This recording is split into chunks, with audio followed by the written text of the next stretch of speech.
us on Heart to Heart with Sibongile Mofokeng on Radio Pulpit.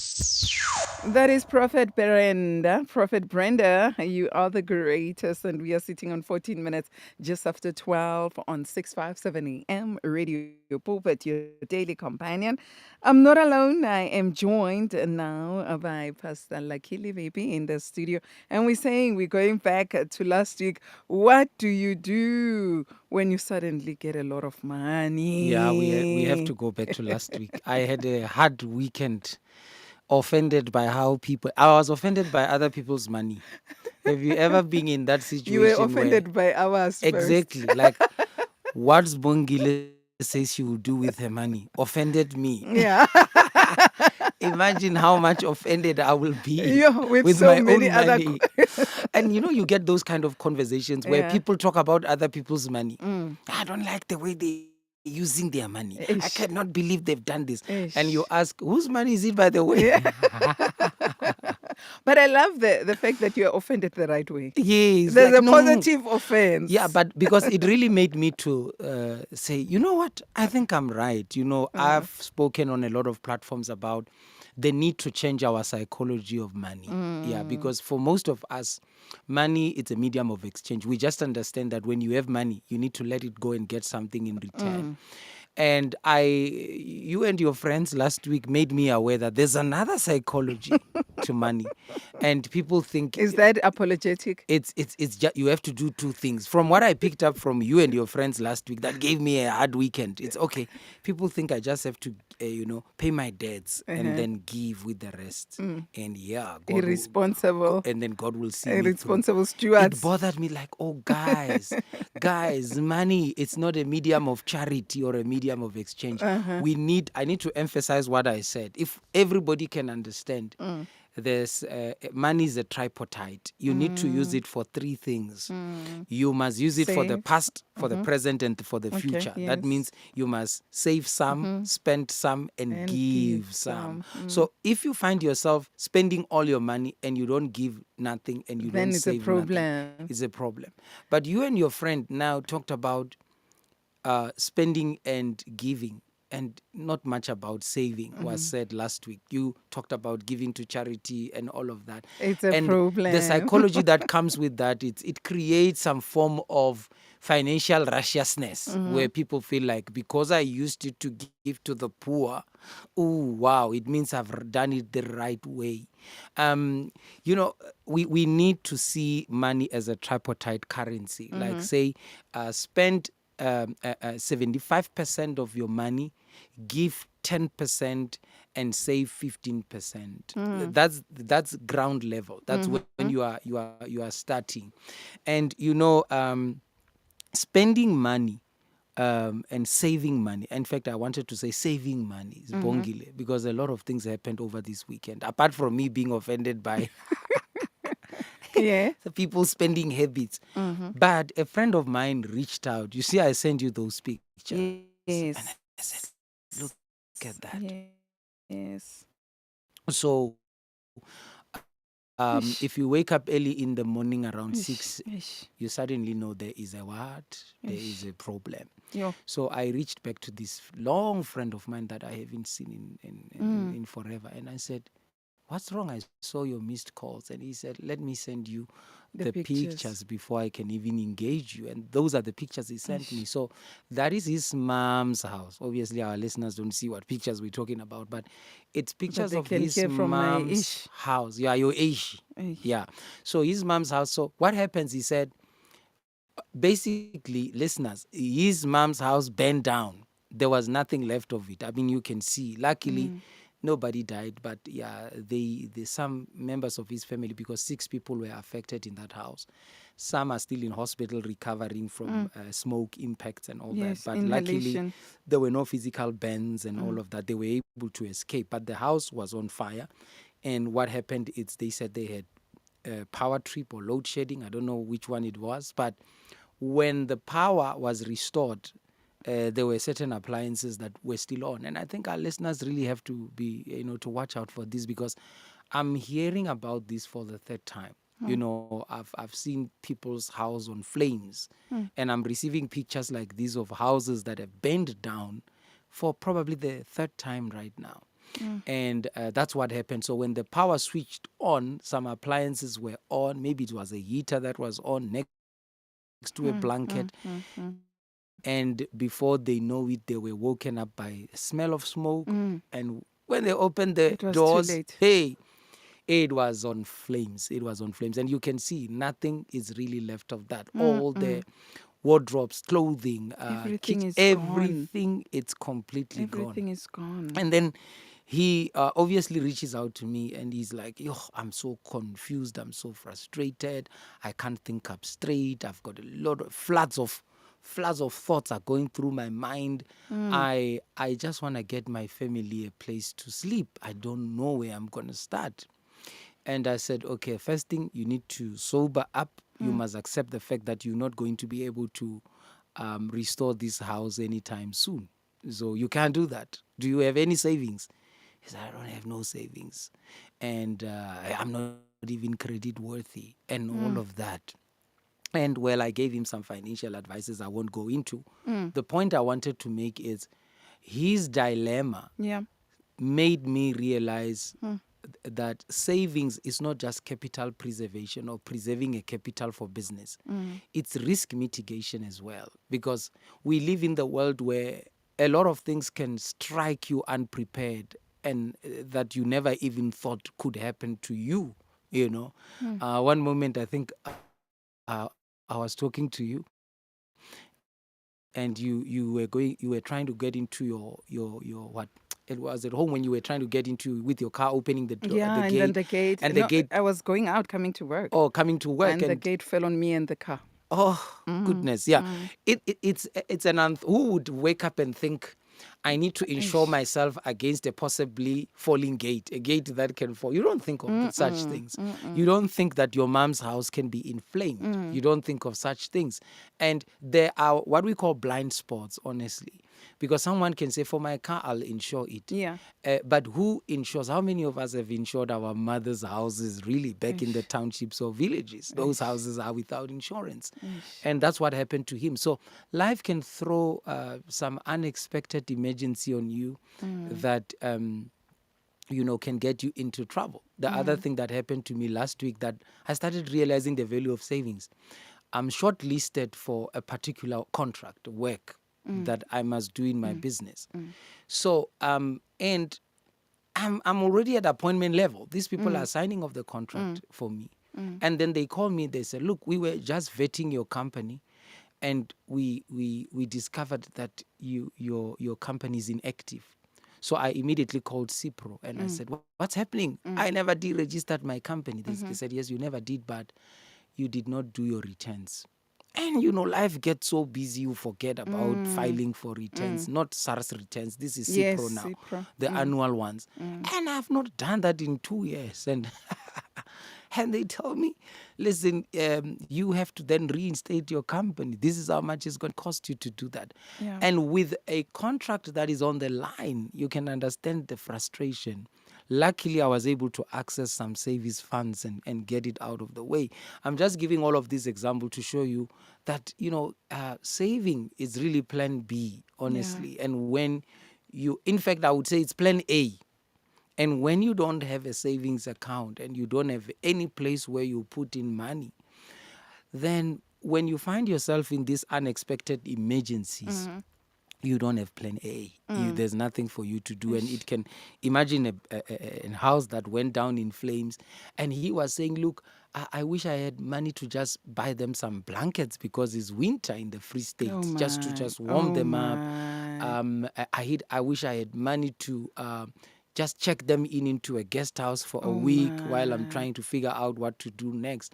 And it's horrible when all of this thing is happening to you. And the last message he sent to me is like, I've never felt so naked in my life. And that's really what happens when you do not have savings as a plan A, I would say, plan A, where you need to go into that and really sort it out. Yeah. And then from last week, the other problem, except the fact that people don't realize the tripartite currency of money. Spend some, give some, save some.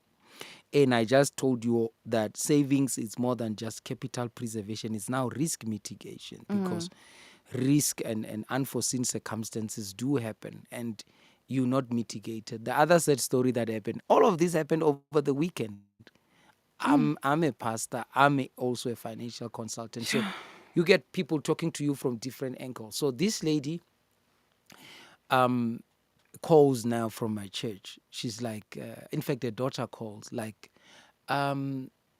so she just had poor health. She couldn't really understand what was going on. And like I usually do, I would pray for a person, but we also want to know medically what we're dealing with. And then I would refer them to a hospital. Go get yourself checked up. And it just so happened that because she went to a public hospital or clinic, they really couldn't help her much. There are no doctors, there's no facilities. You wait up for 4 hours in the queue while you can hardly feel your legs and all of that. That's what she went through. And she said, I can feel my heart not pumping normally. It's like I'm running out of air. And you could see her on the pictures that she's really not in a good place. And I then said to her, because some of these public facilities don't have facilities, and they would not be able to help you with certain, chronic conditions you find yourself in. And I said, it would have been good if you could go and maybe see a specialist, or maybe go to a private institution where there's better facilities and personnel to get you checked. And what happens again? There's no plan A, no savings. And it comes from a very disheartening statistics. It says that statistics shows that South Africans spend over 70% of their income servicing debts. They spend over 70% of their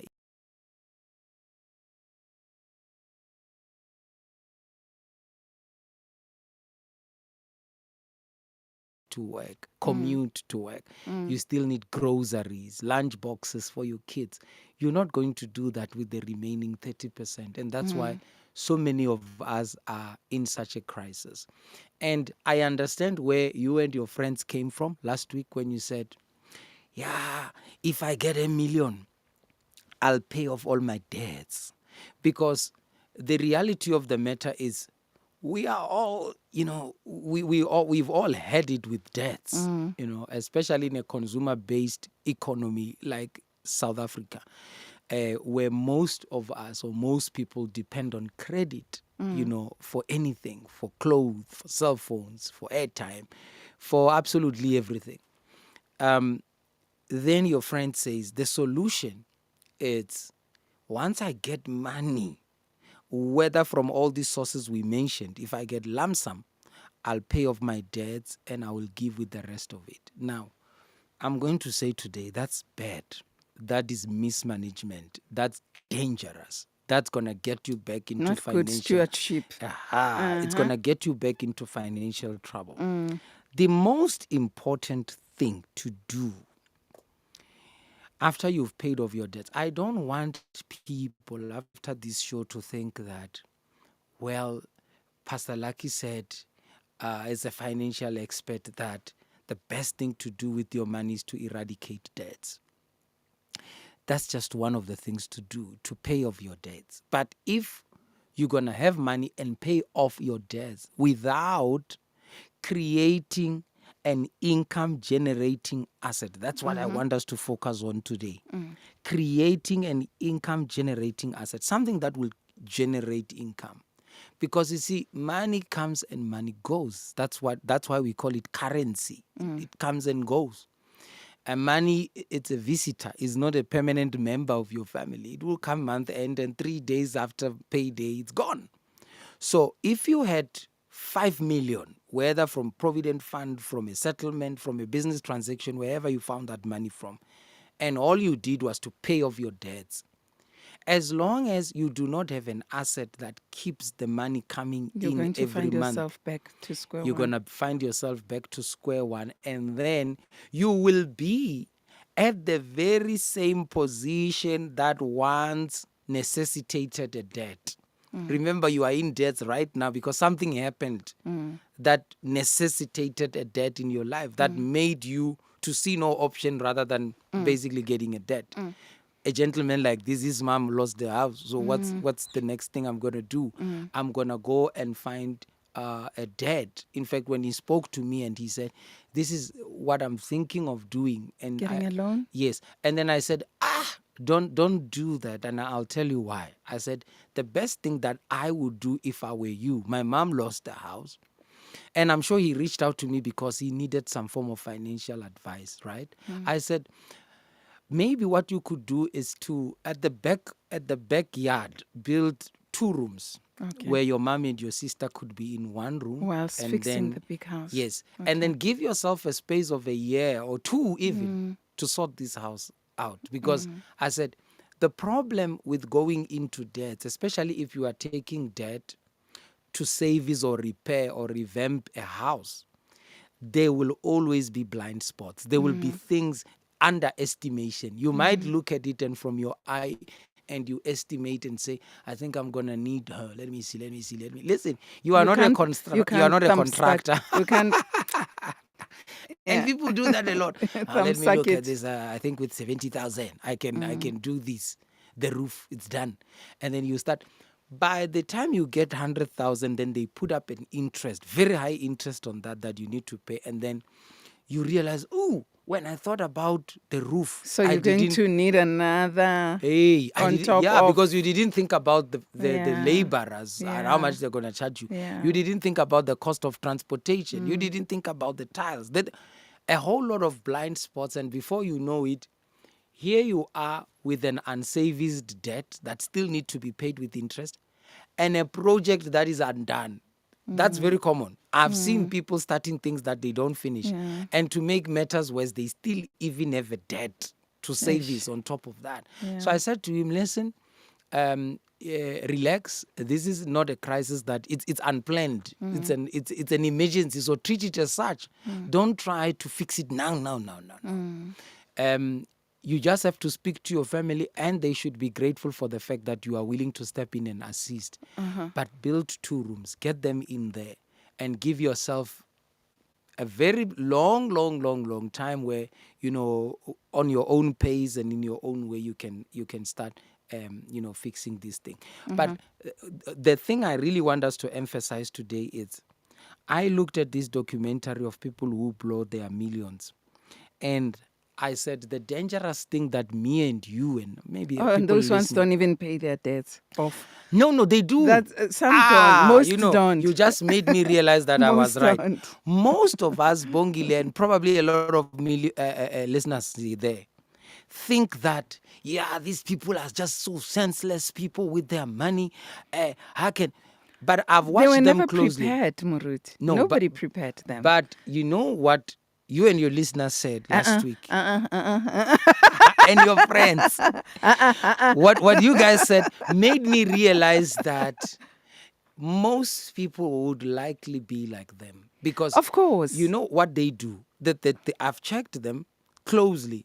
I've seen that they actually do pay off their debts. They do. Okay, but some don't. And then, this is what they do when I say they pay off that. They do buy a house cash so that at least they don't have to, do bond to bond, right? And secondly, they buy cars cash. Because they're thinking, at least I don't have to pay part of the ones that we've been watching on television. Yeah. Let me say 80% of them even bought a house. Didn't own a house, didn't own a car. But you see what I've realized? Some of them actually did. When the money came, they bought a house and then they bought a car. But when the money ran out, they then went back to sell those very same houses and cars that they bought. Why? Because the missing link here, which is what I want to show everybody, is that even though they thought it was good financial practice to buy things cash so that they can own those things, the biggest mistake they did, which a lot of people will do, is that they did not create an income-generating asset. Okay, that's the problem. One person asked me a question last time and said, when Muruti is talking about an income-generating asset, and a person says no, What if I just take the money and not create any Any of income that? generating Yeah, but asset. if I know that 40,000 or whatever thousand goes out from my salary or from my income every month, why do I not just save the whole? Because I'm used to it now.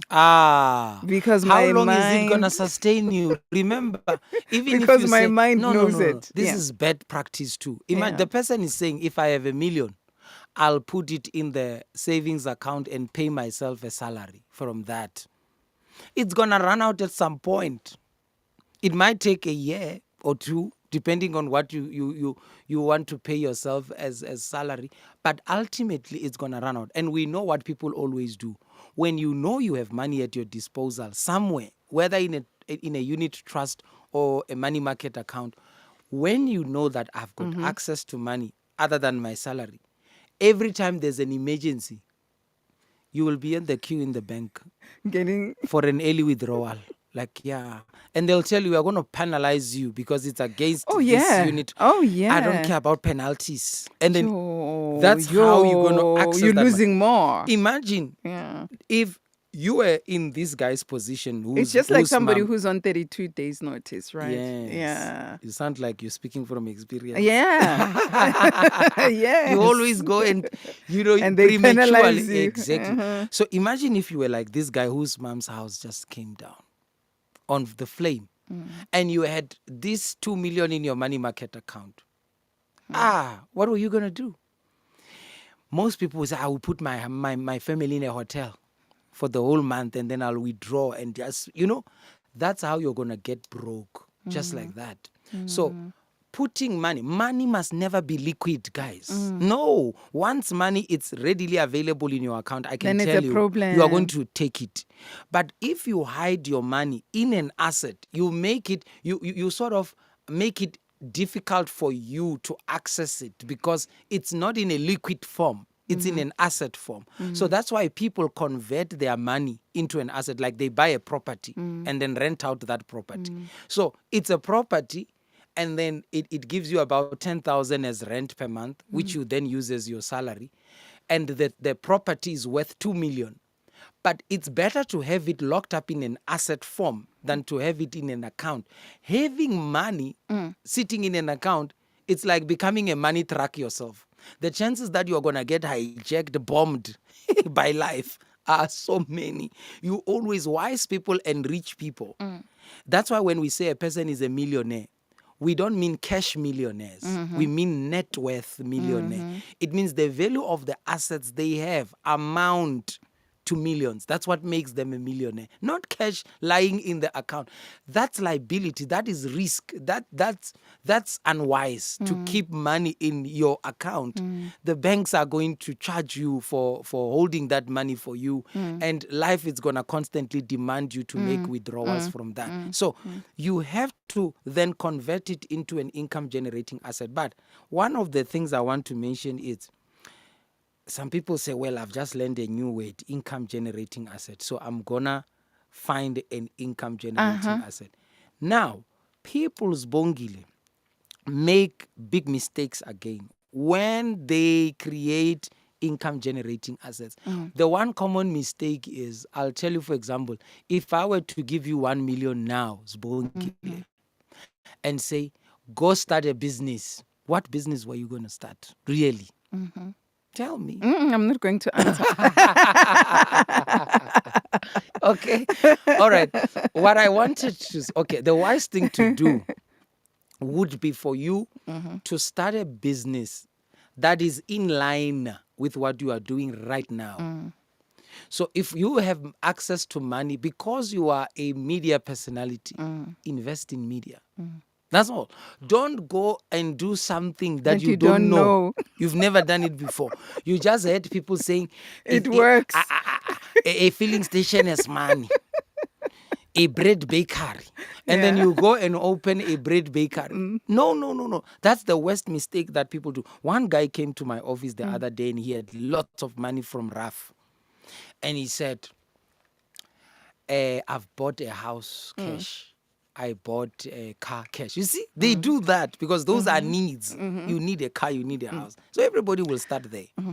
And don't ever think you are wise because you bought a car and a house. It feels good. Everybody would do that. Don't you ever think you are a It smart feels person. wise. It feels smart. 99% of us will do We'll that. do the same. Come on. Yeah. There's something better than that. So he then says, I'm going to create, because I've heard you talk about income generating asset, IGA. I'm going to buy one. I said, what is it? He says, I'm going to start a filling station. I said, filling station? To start it? He said, yes. I said, so you are going to start it from scratch? He says, yes, I saw a land somewhere. I said, oh, ho, ho. Listen, you don't live in that country. Leave this country of filling station. You don't live there. Do not ever try to use, guys, it's painful to lose money. And one of the quickest way to lose money is to throw it into a strange basket. What so is it better to consult before? Because right now Moruti has been using examples like buying an estate or whatever, and people would like to I'm going to do that. Yes. And they never They don't understand. They don't understand. For example, there are one levies guy to be paid and other one things. guy in that. asked me, and the other guy said, I think the thing that will make a lot of money for me is forex trading. But are you a forex trader? Do you really understand forex? Do you understand trading on its global own markets and all that? Do you understand? So that's why I'm saying, don't step out of your zone. Okay. The truth of the matter is, before you have access to money, you already have a skill. What about investing? Others say you should invest. Yes, but in what? That's the question. Invest in what?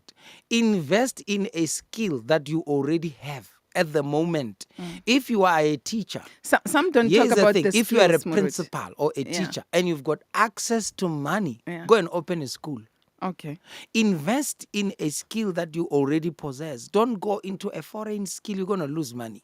Because Akiri, there are those other kinds of investments where you can buy shares, where you can, people go for such as well. Okay, that's good if a person is going to put it in the stock markets or so forth. But fine, that's a discussion for another time. All right. I tell this guy who says he wants to open a filling station, I said, hey, do you know that you need 5 licenses before you open a filling station? He said, licenses.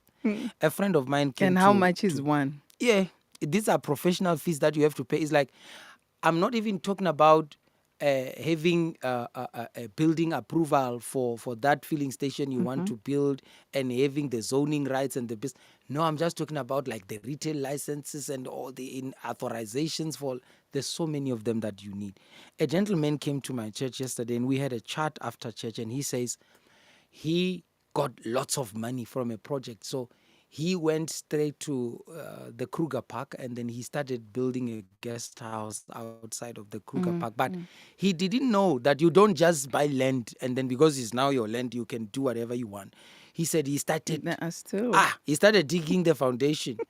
And while he was digging, he sees green scorpions. You know, these people we call green scorpions from the department. They arrive. They said to him, where is the environmental authorization for this? He says, environmental what? This is my land. You can't ask me for such. You understand? Because he was completely ignorant of the fact that in this industry, there's 1, 2, 3, 4, 5, 6, 7, 8, 9, 10 things that are required. You can even find yourself having to bring down the whole building after building. Bring down the whole building because you got it all wrong. There's things you were not supposed to do and aware of. When I started in the development space, there was one moment where I submitted a building plan to the municipality. And I thought, wow, the government is the government that is giving service to its people. And by the time I submitted the building, they said, you need to pay a processing fee for this building plan. In my mind, I'm thinking 1,500. They say, no, you pay per square meter. Sibongile, it was 140,000 rand. After I paid the 100, they say, no, that was for the building plan. We need another one for the SDP. That was over 60,000 rand. So imagine, close to what? 200,000 There are engineers to be paid as well. You have not started drawing the building. You have not started building. You see the thing you go through with building a church. You haven't even started putting a brick Yet you need close to 500,000 must leave your account on just making sure that whatever Everything you're is going in to build, place. it's Yeah. building compliant. So imagine if you It's don't know, compliant, yes. you don't know that, you just start. So one lady also calls me. She says, "Listen, I want to start a B&B, because people are making it. I saw another guy on YouTube. He says he's making it with with Airbnb, and he says I need That's why, guys, it's important for you to get financial advice. It's not 1 + 1 is 2. Finances will. Hey, you would think there is witchcraft in your life. The way finances can dribble you. So And, true. and put you offline. You can think that there are people with spells that don't want to see you successful, and they came to take off your money. I remember in one of those documentaries, this other guy said, after I spent my last 100 rands, which I used to go and drink, I felt something like a wire leaving my head. Like he said, there was like a wiring that he felt as if he's been loosed of that wire. So people spiritualize it, but I tell you, the spirituality of money, it's knowledge. The Bible says, without knowledge, My people perish. my people perish. Yeah. You will perish in money. You will make bad financial decisions, not necessarily because there's a witch that doesn't want you successful, but when you do not invest in consumer education, financial literacy, financial education, you are going to make so many financial mistakes. And I don't think there's anything on earth that depresses us close to loss of money. That I've seen sending people to alcohol, to drugs, even having some people end up in the street as street kids because they just could not marry the thought of so many millions that they have lost. The loss of money has made some people become murderers and hitmen because of that. So you really need to be very careful when you get access to this money. The favor you can do to yourself is get a professional person in the financial space to really speak to, find out whether, what you think to do is the right way of doing things. Right. Otherwise, you're going to end up with so many things that are not going to go accordingly. Yeah. Yeah. Ish. And when it comes to, okay, you said we will talk about investments in another. No, but you're welcome. Yeah. You're welcome. So what is it that you check? Because there are people who say, I'm not that kind of a person. I wouldn't want to be following up on whatever or buying or selling or doing whatever business-wise.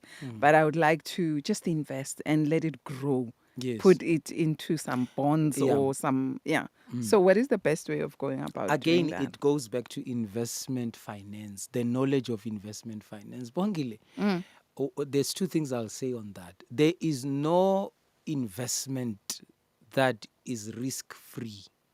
Every investment you will ever make, whether it's stock markets, whether it's equity shares, bonds, whether you go real estate, all these investment platforms have their own risk attached to that. And you need a lot of sort of education and experience in those fields, to really understand what you're getting yourself into. For example, someone had money, and we talked about this one time at the show. An investment scam comes. I remember. Yeah. I remember. And it looked so legit. Yes. So a person comes to you and say, you can buy shares in this company, and then your payout is going to be this much, or your dividends are going to be this much. But do you even know what dividends are? Do you know how market behaviors affect shares, equity, and pricing? You really need information. And sometimes people talk big figures and jargon, like big job breakers, and you hear equity, you hear return on investment, rate of inflation. And they tell you all of these things, and you believe them because they sound knowledgeable. Yeah. And you surrender your money to them. Oh my God. Before you know it, they are nowhere to be found. Or they have got more intelligent explanation as to why your money is gone.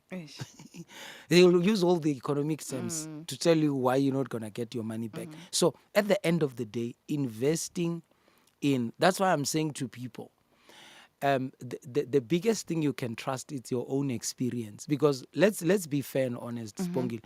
Are you aware in a diverse economy like South Africa, everyone who's doing everything is successful? There are people who are, I met the guy in Cape Town, the CEO of a waste company who started as a waste picker. He was just picking, these guys who you meet in the street pulling a trolley full of waste. The guy started as a street kid. Now he's a CEO of a multi-million rand waste company that is on JSE. So what I'm saying is this: invest in what you know. Invest in what you know. Invest in the skill that you already possess. If you have a skill of doing hair, don't say, no, because I have 2 million now, I'm not going to waste time making people's hair. It's making my legs tired. Invest in what you already know, the space that you are already in. Everyone in South Africa is successful. Waste pickers are people who deal with chicken, they are successful. There's ridiculous stuff. One guy once told me, I don't understand this, people who are selling cell phone gadgets and accessories and chargers. How do they afford rent? In a mall, malls are so expensive. I don't understand how a person pay rent from selling chargers and phone covers. Everybody's successful. Even people who sell caps. Even people who sell tomatoes on the side, they are all successful. The secret of success, it's not to do A and avoid doing B.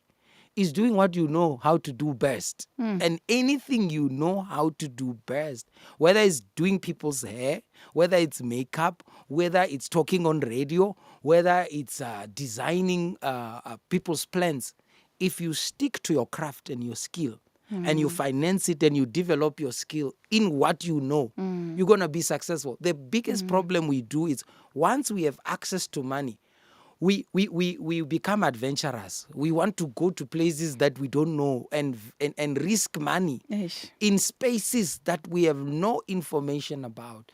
And God is so gracious that before he gives you the money, he allows you to be exposed to a particular place, a particular skill set. Definitely, he will give you that time. You might have spent 10 years in the education space or the education industry because that's where your wealth has to come from. It's a big mistake to now jump off from that industry and feel I've got access to millions. Now all of a sudden I'm going to become a trader online. Do you even know what's going to happen there? Do you have the patience? Do you have the risk appetite to actually go through the losses and the education that, it's in that space or not? So I'm saying generating income asset, all good and well. Yeah. But you know what? Play within your space. Yeah. Money, it's so precious. You cannot afford to lose money in this tough economy. And you cannot afford to make bad financial mistakes. So, stop these things of trying to jump off the broom and go into spaces that you hardly know what's going on in there. Imagine me trying to invest in radio. No, it's not a bad thing to do. But for someone who is ignorant and who's not in that space, it's not good for me. I need to find something that is already within my space.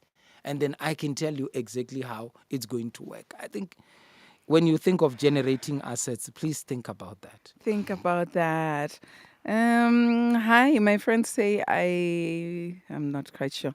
A person at her on WhatsApp say she must buy a ticket 200 till 1,000 to get 4,000 tomorrow. Something like that. Those are money, quick schemes. Oh, yeah, ne? We always say, you and I, Sibongile, if it sounds too good to be true, it is too good to be true. It is too good to be true. Someone once called me and said, true story, Lucky, give me 1 million.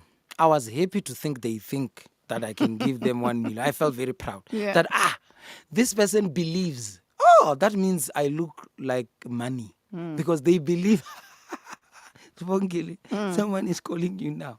People are busy asking people 50 rands. The person happens to ask you for 1 million. And they believe you can just press your phone button. And just 1 million.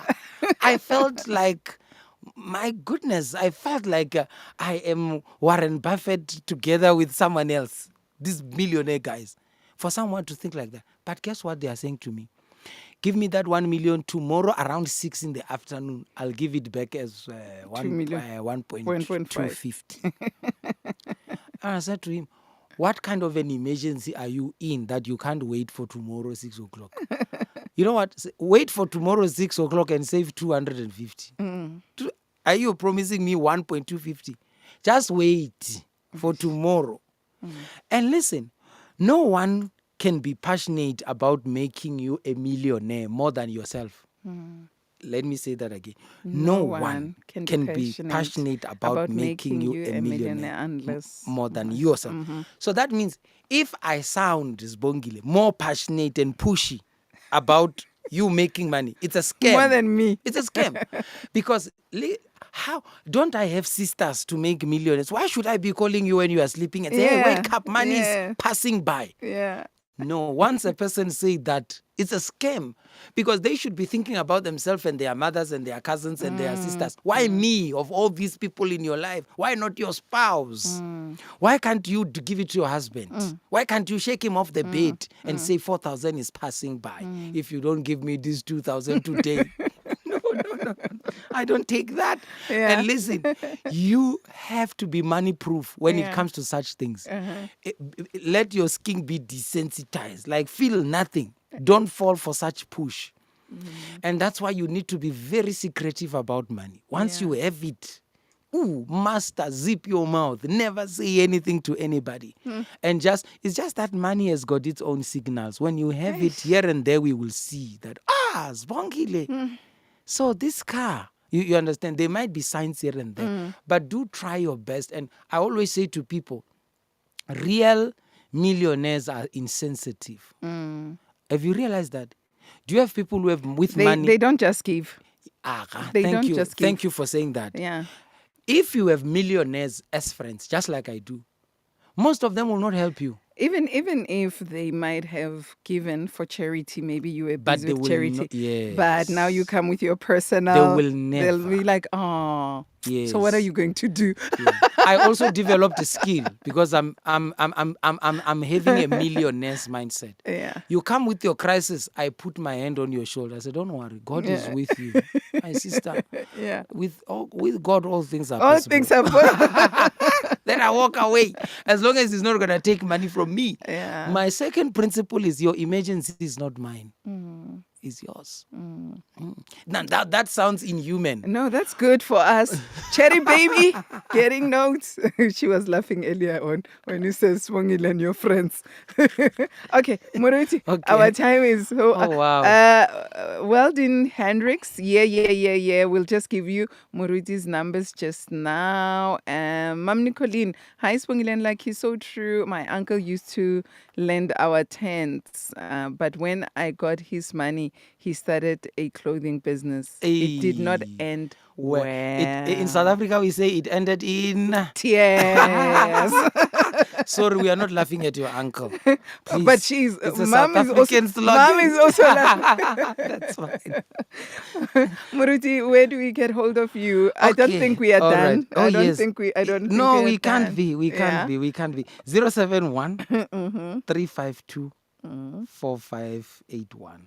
071 352 4581. Weldon 071 352 4581. That's a WhatsApp text. Yeah, That's for WhatsApp. Okay, that's for WhatsApp. Yeah, you can just send a WhatsApp. I think we all need such education, right? We do. I like the way you say. I was actually thinking about you on the weekend. That every time I say something to you, she go. It's like I hear you. It's getting in. Muruti, what do we say in closure though? Okay. Money is a tripartite. So use it for three things. Money is a tripartite currency. Use it for three things. Give some, save some, and spend some. And when you have a lot of money, pay off your debts, but most importantly, build an income generating asset. And when you build your income generating asset, build it within the scope of your skill sets. I pause.